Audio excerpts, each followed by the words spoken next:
Thank God. Thank God. I should get tired of seeing.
Thank God.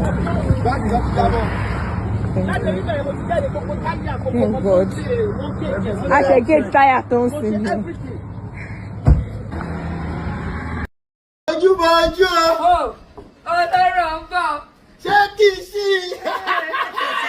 Boju is now showing on Yoruba Premium YouTube channel. produced by Dolapo Oyebamiji And directed by the Black Magic director, Shehu Olaiya. She like the master director, Shehu Olaiya. Let's introduce her, My name is AYO OLAIYA ATI.